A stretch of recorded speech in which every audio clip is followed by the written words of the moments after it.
Hello दोस्तों, आपका स्वागत है यूट्यूब चैनल में। तो गैसों के विषय से चालू कर रहे हैं। सामान्य गुण उसका क्या होता है।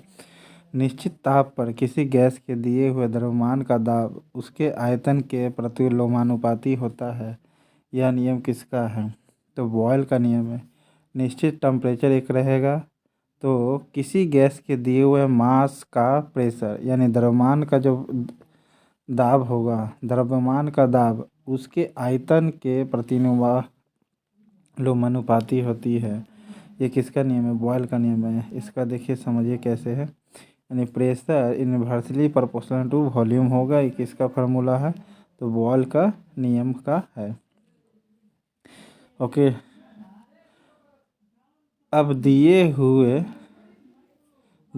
ताप पर यानी टेम्परेचर कांस्टेंट है, एक निश्चित मात्रा के लिए दाब या घनत्व, निश्चित मात्रा का दाब हो या घनत्व हो निश्चित मात्रा का, उसका मान नियत रहता है।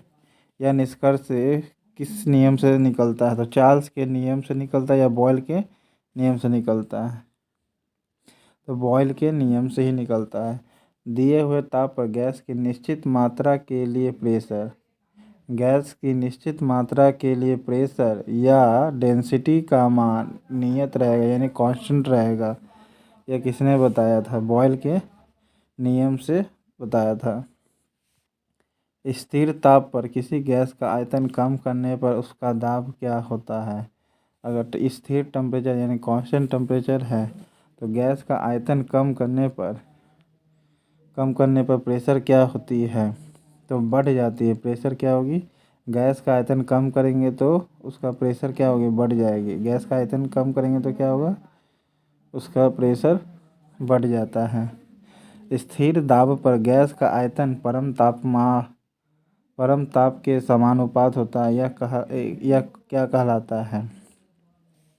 तो चार्ल्स का नियम कहलाता है। स्थिर दाब पर यानी अगर प्रेशर कांस्टेंट है, मान ली प्रेशर अगर कांस्टेंट है तो गैस का आयतन यानी वॉल्यूम का समानुपाती होती है क्या?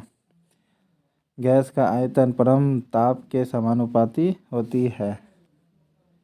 परम ताप के समानुपाती होती है। किसने कहा था? ये चार्ल्स का नियम कहा था। स्थिर दाब पर गैस का आयतन परम ताप के समानुपाती होता है।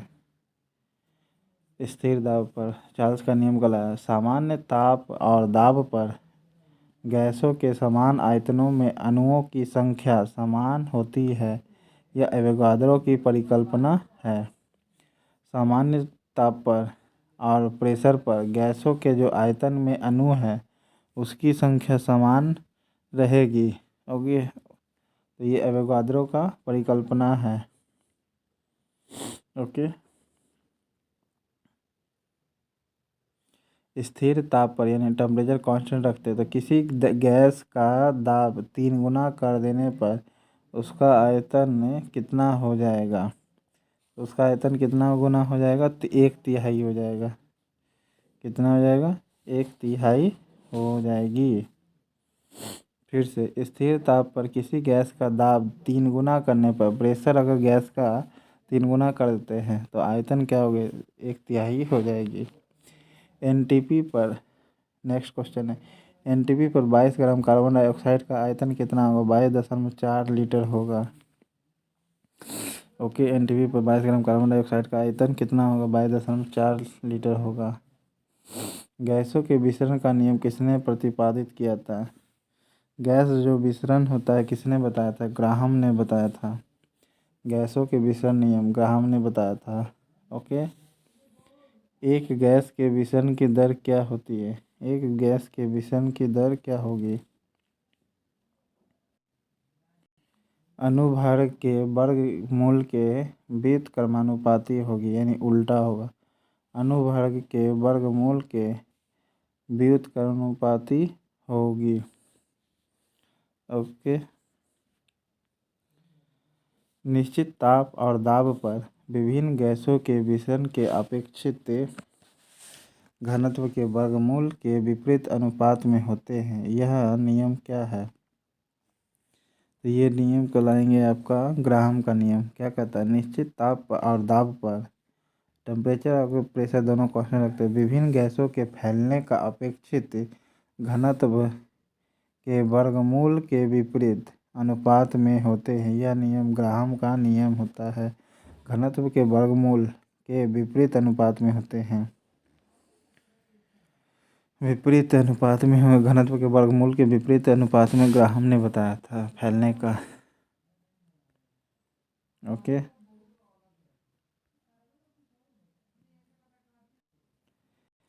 गैसों के विसरण के अपेक्षित वेग यानी वेलोसिटी जो कि घनत्व के वर्गमूल के विपरीत अनुपात में होते हैं। यह नियम ग्राहम का नियम है। इकाई इसका फार्मूला दिया हुआ है। गैसों के विसरण की दर और उसके घनत्व में कौन सा सही विद्यमान करता है। देखिए इसका सही आंसर होगा R1/R2 बराबर D2/D1 का अंडर रूट। बताया था निश्चित ताप और प्रेशर अगर बना देते तो गैसों को फैलने का अपेक्षित वेग जो होगा घनत्व के वर्गमूल, घनत्व का वर्गमूल डेंसिटी का वर्गमूल कर दिया है। उसके विपरीत अनुपात में देखिए है ना, R का D2 कर दिया, R का R1/R2 बराबर D2/D1 का अंडर रूट होल। ये आपका ग्राहम लॉ हो गया। वायु में हल्की गैस कौन है। तो वायु में अगर इस चारों में देखा जाए तो सबसे हल्की गैस हो जाएगी आपका अमोनिया। ऑक्सीजन से भी हल्का अमोनिया हो गया, क्लोरीन से भी हल्का अमोनिया हो गया वायु में हल्की गैस। वास्तविक गैस किन परिस्थितियों में आदर्श गैस का व्यवहार करती है। निम्न दाब रहेगा तथा टेम्परेचर उच्च रहेगा। लो दाब रहेगा, लो प्रेशर रहेगा, हाई टेम्परेचर रहेगा। वास्तविक गैस किन परिस्थितियों में आदर्श गैस या व्यवहार करती है। आदर्श गैस जैसा व्यवहार करती है कौन, लो प्रेशर तथा हाई टेम्परेचर। किसी कमरे के एक कोने में इत्र की खुली शीशी रख देने से उसकी खुशबू कमरे के सभी भागों में फैल जाती है। ऐसा किस कारण से होता है। विसरण के कारण से होता है, जो ग्राहम ने दिया था।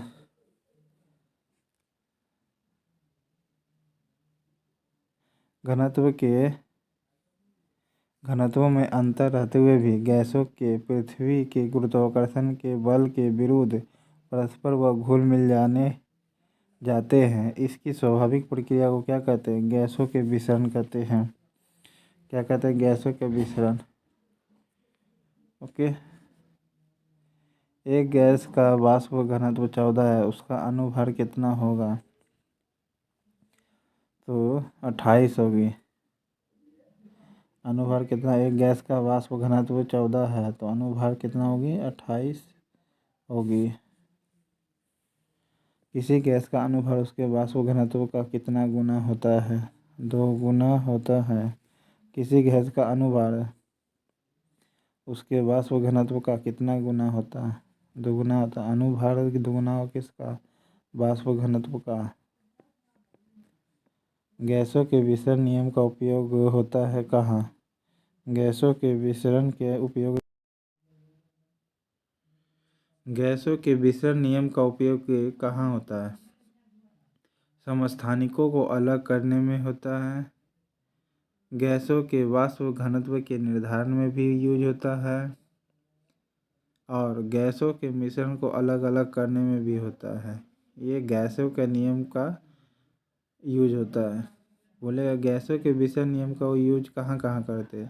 पहला है समस्थानिकों को अलग करने में, दूसरा है गैसों के वाष्प घनत्व के निर्धारण में, तीसरा है आपका गैसों के मिश्रण को अलग अलग करने में यूज होता है। ओके, गैसों के मिश्रण को भी यूज करते हैं, अलग करने के विसरण के नियम में भी प्रयोग करते हैं। कार्बन डाइऑक्साइड के विसरण की गति हवा की अपेक्षा कम होती है, क्योंकि यह हवा से क्या होती है, ये भारी होती है। कार्बन डाइऑक्साइड के विषण की गति हवा की अपेक्षा कम होती है, यानी कार्बन डाइऑक्साइड कम फैलेगा। क्यों? क्योंकि यह भारी होती है हवा से। गैसों के विषण हेतु आवश्यक शर्त है कि उनके बीच रासायनिक प्रतिक्रिया क्या है। रासायनिक प्रतिक्रिया आपका संभव ना हो। गैसों के विषण हेतु आवश्यक शर्त यह है कि उनके बीच केमिकल रिएक्शन नहीं होना चाहिए, तभी वह फैलेगा। अगर केमिकल रिएक्शन हो तो कि नहीं फैलेगी वो गैस। ओके। ऑक्सीजन और हाइड्रोजन गैस के विषण के दर के अनुपात कितना है? ऑक्सीजन और हाइड्रोजन के विषण करने का दर का अनुपात कितनी है? तो 1/1 है। ऑक्सीजन और हाइड्रोजन फैलेगा 1/1 के रेशियो में, ऑक्सीजन और हाइड्रोजन। ताप और दबाव की समान अवस्थाओं में विभिन्न गैसों के समान आयतन में किसकी संख्या समान होती है? तो किसकी होगी? अणु की होगी। ताप और दबाव की समान अवस्था है। ओके, दोनों एक समान अवस्था में है। विभिन्न गैसों के समान आयतन में किसकी संख्या समान होगी? विभिन्न प्रकार का गैस है, उसका आयतन में किसकी संख्या समान होगी? तो अणु की होगी। गैसीय समीकरण क्या है? PV बराबर nRT में R क्या सूचित करता है? एक मोल गैस अनुसूचित करेगा। ओके, एक मोल गैस क्या होगा? अनुसूचित करेगा। PV बराबर nRT में R सूचित करता है गैसीय समीकरण में। कौन सा नियम गैसों से संबंधित नहीं है? देखिए, गैसों से संबंधित आपका है बॉयल का भी नियम, चार्ल्स का भी नियम, ओके, और गे-लुसाक का नियम भी। गे-लुसाक नियम ये सब गैसों से संबंधित है। बॉयल नियम गैस से संबंधित है, चार्ल्स भी नियम गैस से संबंधित है, गे-लुसाक भी गैस से संबंधित है। ओके। किसी गैस को दबाने यानी कंप्रेशन करने पर क्या होती है? किसी भी गैस को अगर हम दबाएंगे तो वो क्या होगी? दाब तथा ताप दोनों बढ़ते हैं। किसी गैस को दबाएंगे तो दाब के साथ साथ टेम्परेचर दोनों बढ़ते हैं। आदर्श गैस की ऊर्जा निर्भर किस पर करेगी? आदर्श गैस की ऊर्जा निर्भर करेगी आपका मोल की संख्या पर। आदर्श गैस की ऊर्जा निर्भर करती किस पर? मोल की संख्या पर।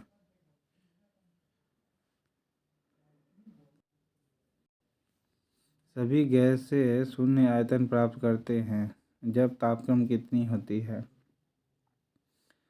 जब देखिए 27 का C होगी, ठीक है, -273 डिग्री होगी, तो सभी गैसें शून्य आयतन प्राप्त कर लेता है। ओके, सभी गैसें कब उसका आयतन शून्य होगा? तो -273 डिग्री पर। परम ताप का मान कितना होता है? 273 डिग्री सेल्सियस पर सभी गैसें शून्य आयतन प्राप्त कर लेगा। परम ताप का मान कितनी होती है? परम ताप का मान होती है -273 डिग्री सेल्सियस। परम ताप का मान कितनी होती है? -273 डिग्री सेल्सियस। ऐसी -273 पर सभी गैसें शून्य आयतन प्राप्त कर लेगी। परम शून्य ताप क्या है, यानी एब्सोल्यूट जीरो टेम्परेचर क्या है? एब्सोल्यूट जीरो टेम्परेचर का मतलब सैद्धांतिक रूप से न्यूनतम संभव टेम्परेचर।